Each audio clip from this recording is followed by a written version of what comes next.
Bahar bin Smith mendatangi Baris Krim Polri terkait kasus penghinaan kepada Presiden. Awalnya ia diperiksa sebagai saksi, namun kemudian ditetapkan sebagai tersangka. Gimana Pak maksudnya Pak? Saya katakan kepada panitia, Anda sudah dengarkan ceramah saya? Ajak semua muslim yang ada di Pontianak, apakah itu Melayu, apakah itu Dayak Islam, apakah itu Bugis, Buton, Makassar, termasuk Madura, juga Banjar, saudara. Banjar juga penduduk asli Kalimantan, saudara.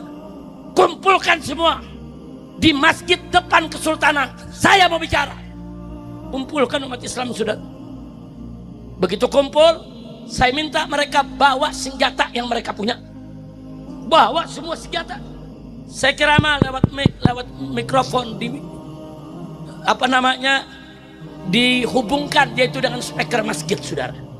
Saya katakan di situ, hei umat Islam yang ada di Pontianak, jangan lepas senjata kalian. Persenjatai diri kalian semua, bersatu.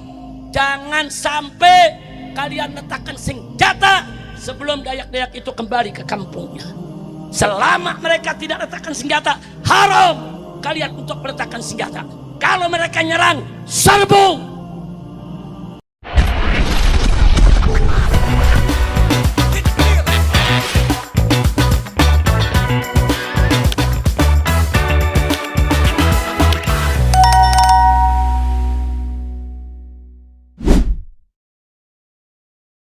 Assalamualaikum warahmatullahi wabarakatuh, sahabat pelita yang dirahmati Allah. Ya, ketemu kembali dengan channel ini. Semoga sahabat pelita dalam kondisi sehat walafiat dan tentunya masih dalam limpahan dan lindungan yang maha kuasa. Dalam video ini kita sama sekali tidak mau menyudutkan kelompok si A, kelompok si B tentang apa yang terjadi, entah itu kemarin, entah itu yang baru saja sekarang, ya, tentang statement-statement para petinggi di negara kita yang mungkin banyak orang-orang tersentil ya dengan ucapan-ucapannya. Tetapi dalam video ini sekali lagi tidak ada maksud untuk menyudutkan pihak manapun. Jadi buat sahabat pelita langsung saja disimak keseluruhan videonya ya. Karena apa? Ketika kita melihat hanya sebatas cuplikan video, takutnya terjadi kesalahpahaman dalam memahami mungkin sebuah video yang sempat beredar di media sosial. Jadi alangkah baiknya menonton videonya sampai dengan selesai, biar apa ya tadi itu, kita tidak gagal paham. Apabila sudah terjadi kesalahpahaman dalam menanggapi sebuah video, nantinya juga terjadi kerancuan dalam pemikiran ketika kita memberikan argumentasi tentang video ini. Jadi sekali lagi ditekankan untuk menyimak videonya sampai dengan selesai. Nah, sahabat pelita, biar tidak gagal paham, langsung saja kita simak bareng-bareng. Tetapi sebelum kita lanjut, buat Anda yang belum dukung channel ini, mohon dukungannya dengan cara di like, di share, dan subscribe-nya.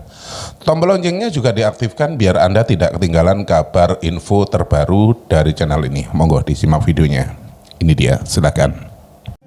Sebab adu domba pribumi pendatang bahaya, saudara.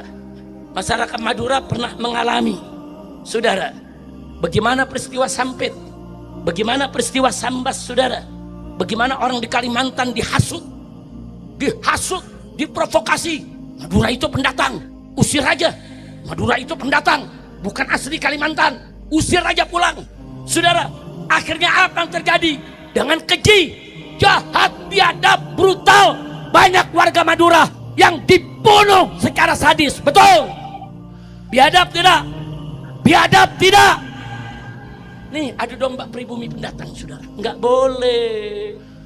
Orang-orang Madura yang di Kalimantan itu, saudara, ada yang udah nggak bisa bahasa Madura. Betul? Betul, ada yang udah 3 keturunan di sana. Dari kakeknya, bapaknya sendiri, saudara, udah nggak tahu Madura. Cucunya udah nggak tahu Madura. Mereka diusir dari tanah kelahiran mereka. Bukan hanya diusir, saudara, dibakar rumahnya, dibunuh, dipenggal. Biadab. Makanya setelah peristiwa itu, saudara, saya keliling Kalimantan. Saya satukan semua muslim-muslim di Kalimantan, saudara. Yang Banjarnya, yang Bugisnya, saudara, yang Melayunya, saudara. Begitu juga orang-orang Kutainya, saudara, semua. Semua kita lakukan gerakan. Kalian umat Islam, kalian bersaudara, nggak boleh diadu domba. Saya ingat beberapa tahun yang lalu, saudara. Begitu saya masuk Pontianak, saudara, ada oknum gubernur saat itu, saudara. Nah, gubernurnya ini, saudara, Cina Dayak. Dia provokasi orang-orang Dayak. Dia katakan Habib Rizik ini berbahaya. Habib Rizik ini pemecah belah. Akhirnya apa yang terjadi, saudara? Dia datangkan hampir 2-3 ribu masyarakat Dayak dari pedalaman. Turun ke kota Pontianak. Saya dakwah di Pontianak. Hari pertama saya dakwah, hari kedua saya dakwah, ketiga saya dakwah. Saya diundang, saudara, oleh paguyuban masyarakat Melayu, saudara. Begitu hari terakhir, jam 7 pagi, saya ke bandara mau pulang. Ternyata di jam yang sama, ribuan suku Dayak ini turun di tengah kota Pontianak dengan segala macam senjata, mandaunya, parangnya, panahnya, tombaknya. Mereka cari saya. Mana Habib Rizik? Dia kejar, saudara. Saya nggak tahu ada kejadian itu, saudara. Saya duduk tenang, sudah di bandara. Emang kalau nggak tahu enak ya? Kalau nggak tahu enak ya? Enak. Kalau tahu kan bingung ya.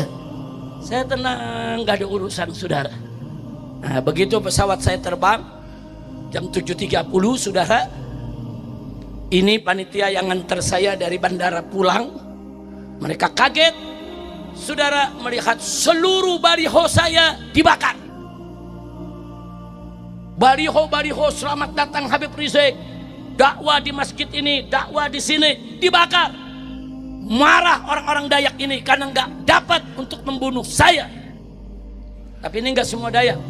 Ini hanya oknum Dayak yang dikumpulkan oleh gubernur dan yang agamanya bukan Islam, saudara. Ingat, orang Dayak yang agama Islam juga banyak. Nah, tapi biasanya orang Dayak yang sudah masuk Islam nggak mau disebut Dayak. Mereka biasanya sebut diri mereka ya Kutai, ya Melayu, saudara, dan seterusnya. Singkat cerita, ini setelah peristiwa Sambas, saudara. Nah, singkat cerita, saya turun pesawat di Bandara Cengkareng, ditelepon oleh panitia. Habib, izinkan kami, berikan kami komando. Ribuan Dayak turun di jalan, menghancurkan semua baliho Habib, dan mereka mengancam kampung-kampung muslim. Akhirnya saya katakan, saudara, memang saya ceramah begini nih, soal persatuan, saudara. Saya katakan kepada panitia, Anda sudah dengarkan ceramah saya? Ajak semua muslim yang ada di Pontianak, apakah itu Melayu, apakah itu Dayak Islam, apakah itu Bugis, Buton, Makassar, termasuk Madura, juga Banjar, saudara. Banjar juga penduduk asli Kalimantan, saudara.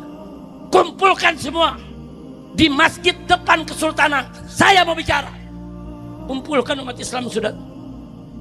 Begitu kumpul, saya minta mereka bawa senjata yang mereka punya. Bawa semua senjata. Saya ceramah lewat mikrofon dihubungkan yaitu dengan speaker masjid, saudara. Saya katakan di situ, hei umat Islam yang ada di Pontianak, jangan lepas senjata kalian. Persenjatai diri kalian semua, bersatu. Jangan sampai kalian letakkan senjata sebelum Dayak-Dayak itu kembali ke kampungnya. Selama mereka tidak letakkan senjata, haram kalian untuk meletakkan senjata. Kalau mereka nyerang, serbu. Melihat bahwa ada masyarakat adat yang sangat begitu banyak ternyata.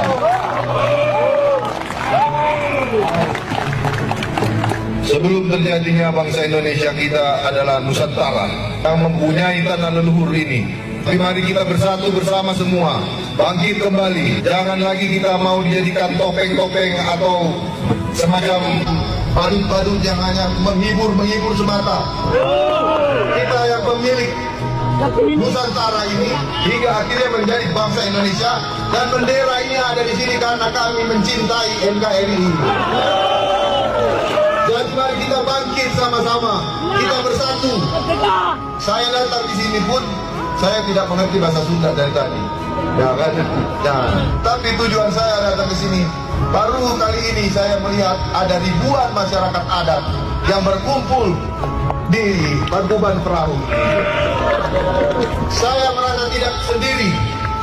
Kami bagian daripada Indonesia Timur yang selama ini tambang-tambang yang ada di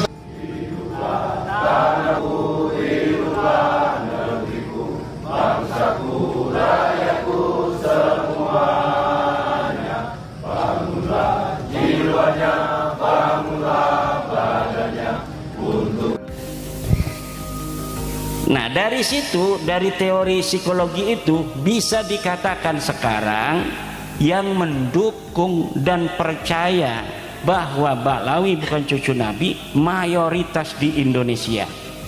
Kenapa? Karena setiap ada isu nasab dari YouTuber yang mendukung terhadap terputusnya nasab Ba'lawi, yang nonton selalu banyak, ratusan ribu. Bahkan ramai-ramai itu Bang Haji Roma yang nonton 2,6 juta. Waktu wawancara Karakula yang nonton 2,6 juta.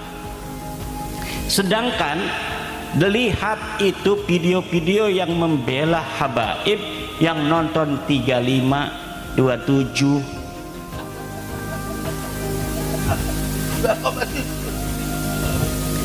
KH. Coba lihat, coba orang pantes ya. Apa sing modalnya coba HP? YouTuber modalnya HP yang nonton ratusan ribu.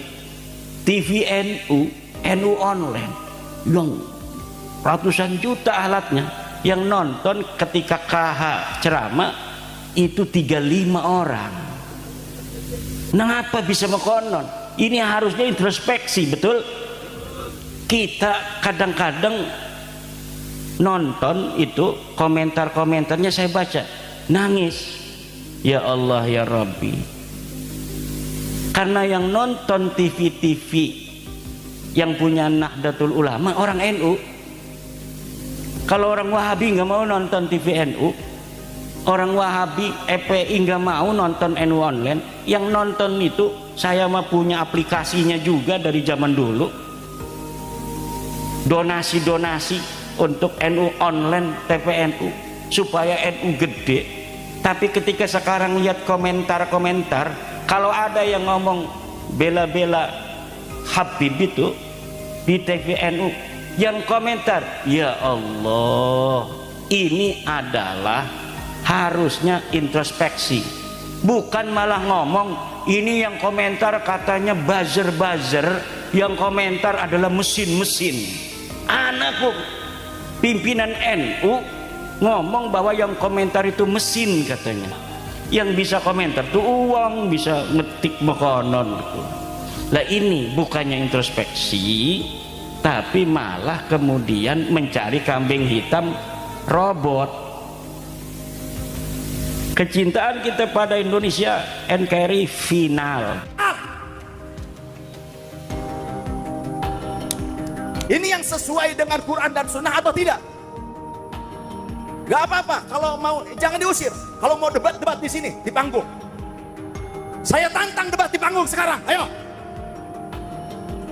Ya. Kue pikir nyomot siapa? Ayo, baca Qurannya, tafsirnya bawa kemari. Hadisnya, kitab hadis, bawa kemari. Saya tidak akan membahas tentang pembandingan nasab, tidak. Paham? Tapi saya akan mengajarkan akhlak kepada kita, betul? Belum juga menjelaskan yang lebih lebar, sudah ngoceh. Gak usah diusir, gak apa-apa. Kalau perlu, bawa ke panggung sini. Akan saya ajak untuk dialog ilmiah. Kalau tidak bisa dialog ilmiah, tidak bisa baca tafsirnya, tidak bisa baca syarah haditsnya, berarti kamu sudah fanatik buta. Betul?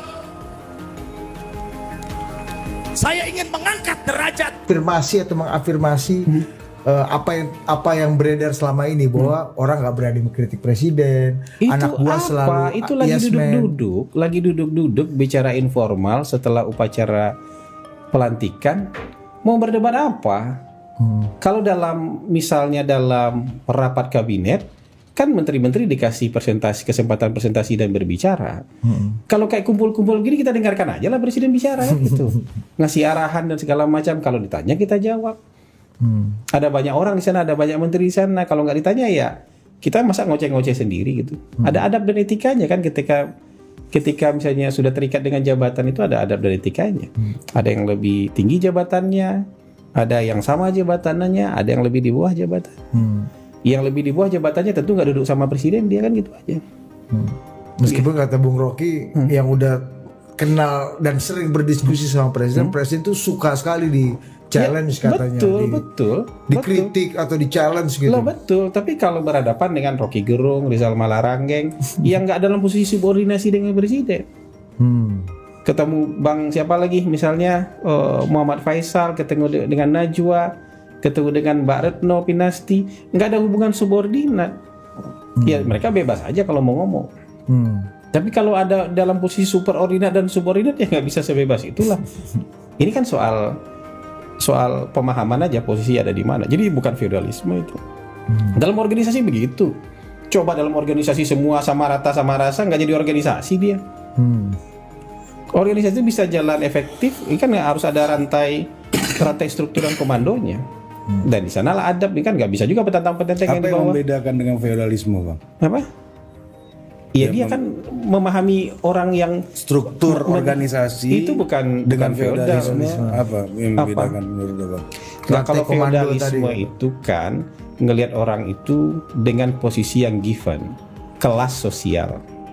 Ini kan bukan kelas sosial, ini kan struktur organisasi. Suatu saat bisa berganti itu struktur organisasinya. Yang tadinya misalnya ya sama-sama dirjen, salah satu bisa jadi menteri, berganti struktur dia. Bukan karena bawaan dari lahir kemudian ada kelas sosial, nggak seperti itu. Feodalisme kan kelas sosial, ada yang menghamba, ada yang dituankan. Gitu. Jadi pemahamannya udah agak beda juga itu. Ini pemahaman yang mohon maaf orang ya terbiasa dalam organisasi. Gitu. Coba anak-anak buat totpol nyolot-nyolot di sini pas ngambil keputusan kan nggak bisa. Diskusi boleh. Tapi veto kan ada di kalian berdua. Kan nggak mungkin mereka yang veto. Nggak setuju kata siapa? Divion nggak setuju. Salah ini abangnya berdua kata. Mereka yang veto kan nggak mungkin. Tapi kalau kalian bisa veto. Ini bukan feodalisme, ini organisasi. Agak melawan memang ada Bang kadang-kadang. Iya nggak apa-apa. Maksudnya dalam diskusi Atau raut muka berubah menolak gitu kan. Biarin aja. Tapi mereka tiba-tiba nyundul ke atas kan nggak bisa. Ambil keputusan kalian gitu. Betul. Kecuali datang manusia bebas di sini kan, ngomong kan segala macam, ya dia bebas mau apa, dia nggak dalam struktur total Fritz politik. Siregar datang ngasih masukan nggak masalah, ya kan? Gitu. Fritz Siregar ya. Tapi Abang melihat nggak bahwa Gini, presiden masuk ke dalam ruangan, kalau kita duduk kita berdiri semua, itu bukan feodalisme. Bagian dari adab dan sopan santun kita dalam berorganisasi bernegara, bukan feodalisme.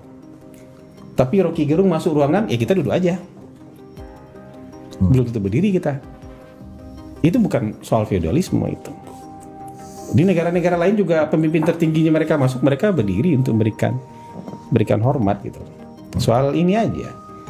Etika berorganisasi aja itu. Gitu. jadi Rocky datang ke istana itu untuk membuktikan bahwa feodalisme ada atau tidak di istana itu gitu. Dengan pemahaman yang keliru. Kecuali ada yang duduk di atas, ada yang duduk di lantai. Itu kelas sosial tuh. Bolehlah dia bilang. Ada yang duduk di kursi, ada yang duduk di lantai. Ya kan? Ya, bolehlah dia bilang itu feodalisme.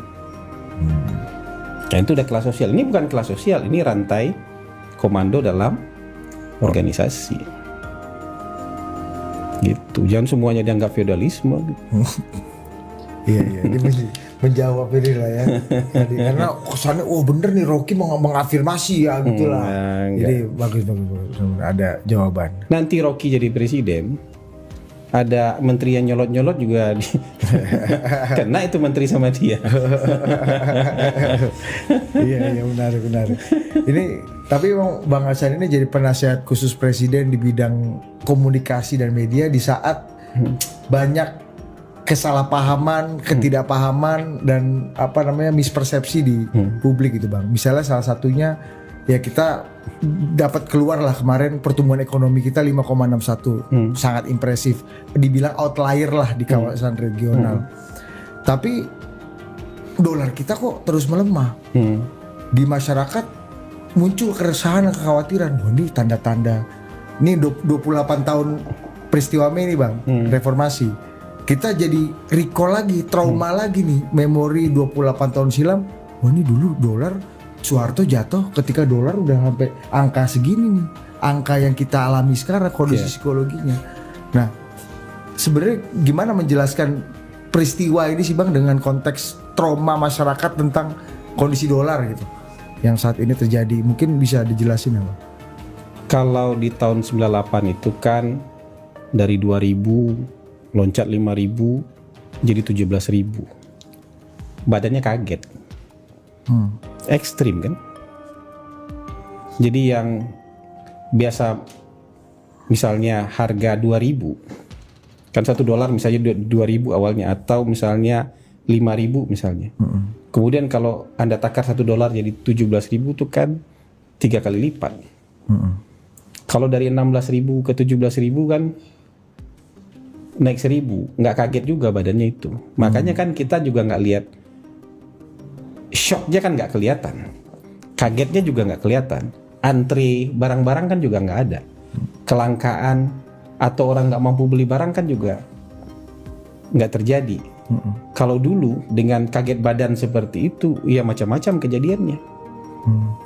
Ya anggap aja udah dari kurus segini jadi tiba-tiba itu kaget badan. Kalau sekarang kan nambah yang sudah kita ada aklimatisasi dari 16 ke 17.000 itu kan aklimatisasi itu. Jadi nggak kaget, ada penyesuaian suhu. Penyesuaian suhunya ada, jadi nggak terlalu kaget. Dan sekarang barang-barang juga tetap tersedia dengan normal kan. BBM juga tersedia dengan normal, nggak ada antrian di mana-mana. Orang tetap punya pekerjaan. Kalau dulu orang banyak yang nggak bisa beli makan, makanya disediakan warung-warung tenda gratis oleh Menteri Sosial pada saat itu. Mbak Tutut. Iya, disiapkan. Kalau hari ini kan bukan kejadian yang sama. Harganya mungkin sama, nilai absolutnya mungkin sama, tapi kemudian perasaan suhu badan kita nggak sama dong. Oh, nggak ada lagi antri-antrian di ATM atau rush kepanikan di bank ya Bang ya? Kayak gitu kan enggak gitu.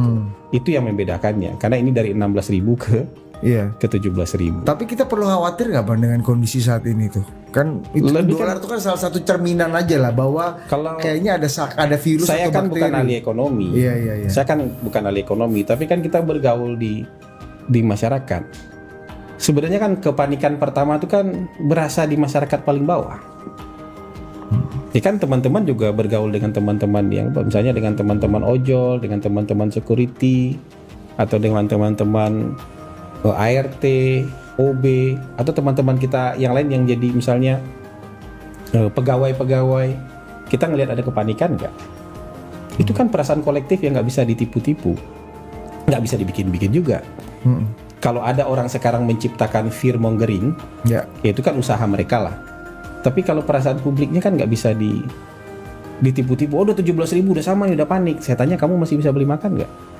Sama nggak kira-kira kemampuan kamu kemarin atau sebulan lalu beli makannya dengan hari ini? Ya relatif teman-teman masih bilang masih sama. Saya bukan ahli ekonomi, tapi kita ini common sense saja pakai ya. Logik sih Bang ya. Pakai logik aja gitu untuk melihat kepanikan kolektifnya ada apa enggak. Menurut saya, coba teman-teman juga jujur aja nilainya. Ada kepanikan kolektif enggak?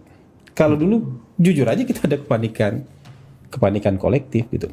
Tapi bahwa ada yang mencoba menghubung-hubungkannya, mumpung ini bulan Mei, atau mungkin ada yang punya harapan-harapan tertentu, mumpung ini bulan Mei dihubung-hubungkan, disama-samakan, mencoba meromantisir masa lalu. Semoga harapannya bisa dapat terpenuhi, ya mungkin aja. Ada yang mencoba, ya wajar aja ada yang mencoba, kayak gitu. Tapi kan fakta-fakta kerasnya di lapangan, kita kan kalau ngomong itu fakta-fakta keras di lapangan itu kan nggak cuma kita bermain dengan pikiran kita sendiri aja kan. gitu. Kayak macam Rocky Gerung tadi kan bermain dengan pikirannya sendiri aja kan soal feodalisme gitu. Dianggap itu di meja itu berduduk bersama presiden bisa sama rata sama rasa kan. Itu kan bermain dengan pikiran. Nah sekarang di lapangan permainan pikiran kita tuh nyambung nggak dengan yang terjadi di lapangan? Menurut saya hari ini kondisi masih terkendali dengan baik. Ada banyak tantangan, iya. Challenge-nya berat, gak gampang. Penyediaan bahan pokok gak gampang. Penyediaan energi gak gampang. Tapi sejauh ini masih bisa ditangani dengan baik. Ya, jadi saya bukan ekonom nih. Saya bicara common sense saja untuk membandingkan antara apa yang terjadi di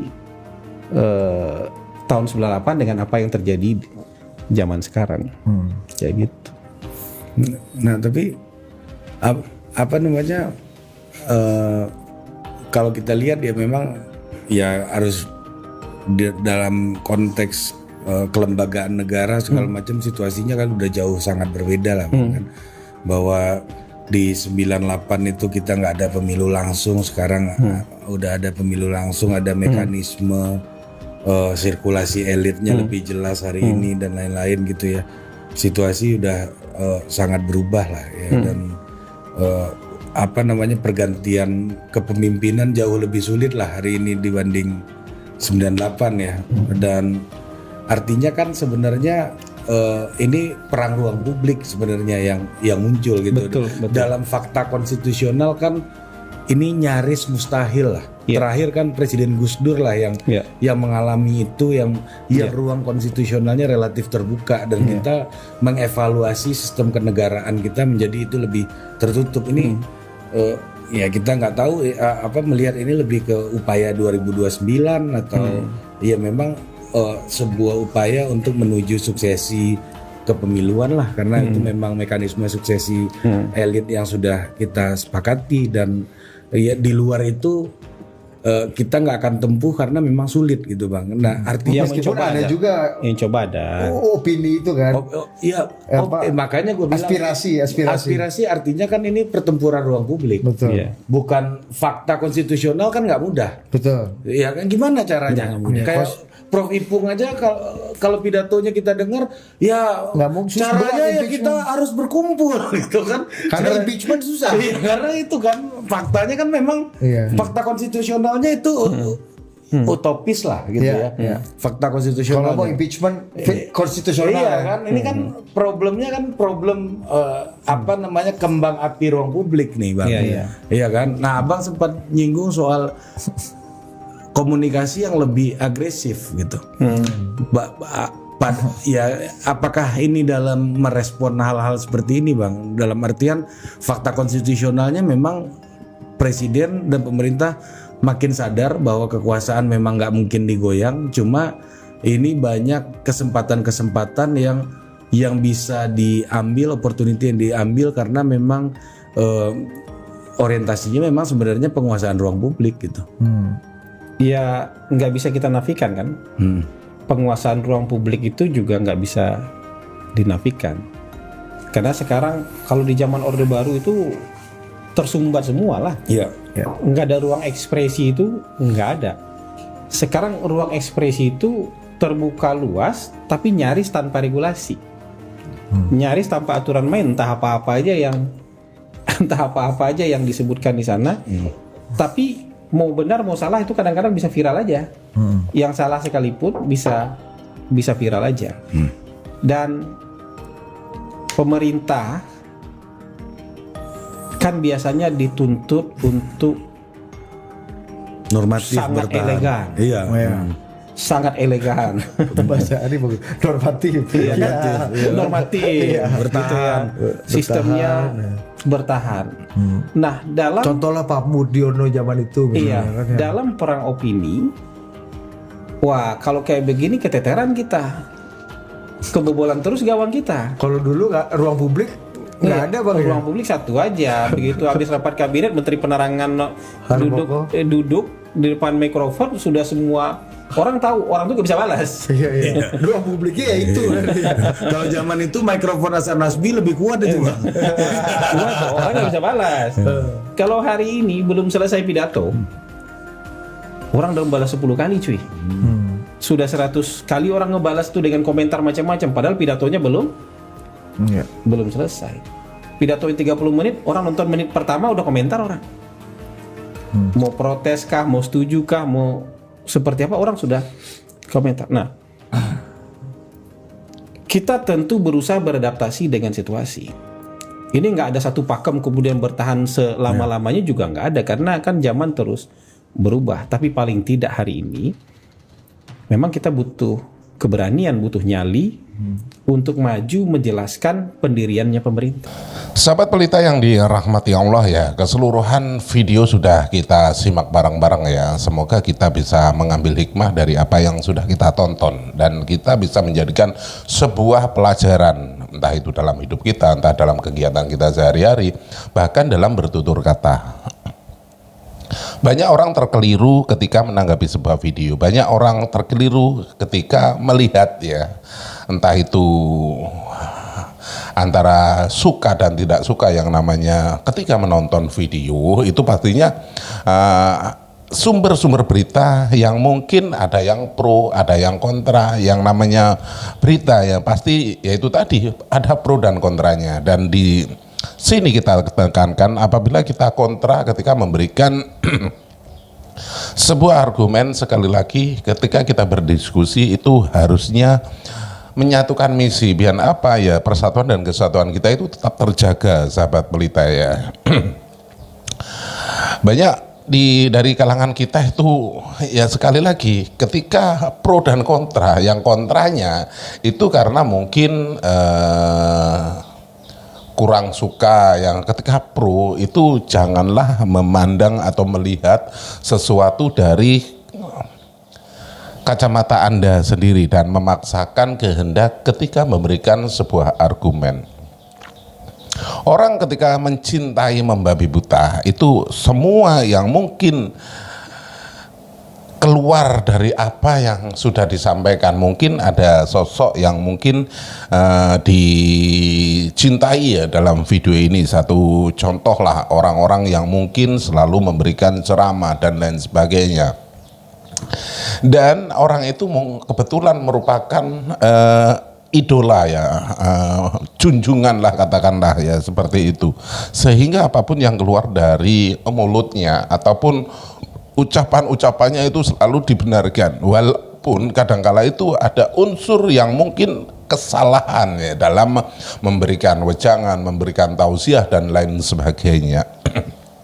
Jadi tekankan ketika melihat sesuatu ataupun mendengarkan sesuatu itu, lihat, dengarkan apa yang dibicarakan, bukan lihatlah siapa yang berbicara. Karena ada kerancuan ketika kita melihat siapa yang berbicara, pastinya begitu. Karena di kalangan kita itu ketika melihat ketika ada orang yang memberikan sebuah nasihat ataupun sebuah petunjuk, pasti akan dilihat siapa orangnya, bukan apa yang dinasihatkan. Inilah ya, sekali lagi yang ditekankan, jangan melihat sosok, tetapi dengarkan apa yang disampaikan. Walaupun sosok itu mungkin ya dalam pandangan kita itu merupakan seorang yang alim, yang mungkin ya dalam kacamata kita itu tidak pernah melakukan kesalahan, tetapi apabila memberikan statement ataupun nasihat ada unsur kekeliruan, langsung katakan oh salah.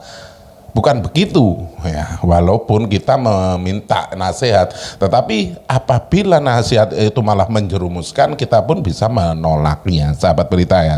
Karena dalam diri kita itu harus bisa berpikir secara nalar, sahabat Pelita ya. Dan tentunya banyak dari kalangan-kalangan kita itu selalu yang mungkin dalam ranahnya dianggap sebagai alim, ulama dan lain sebagainya, tetapi dalam konteksnya itu selalu membuat keonaran, entah itu memprovokasi jamaahnya untuk tidak setuju dengan pemerintahnya dan lain sebagainya. Kan banyak seperti itu ya, mengajak mengadu domba antar sesama. Dari sinilah kita harus paham, harus jeli dan bisa mengkoreksi apa yang harus kita sortir ya, apa yang harus kita simak ya. Jadi buat sahabat pelita yang dirahmati Allah, gunakan akal pikiran yang waras, biar apa?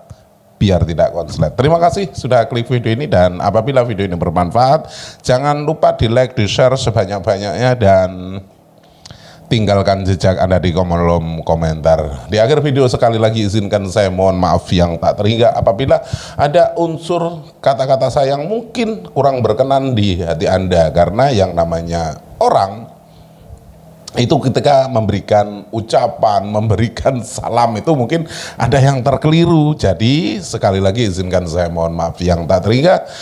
Di akhir video terima kasih, dan saya akhiri wabillahi taufiq wal hidayah. Wassalamualaikum warahmatullahi wabarakatuh.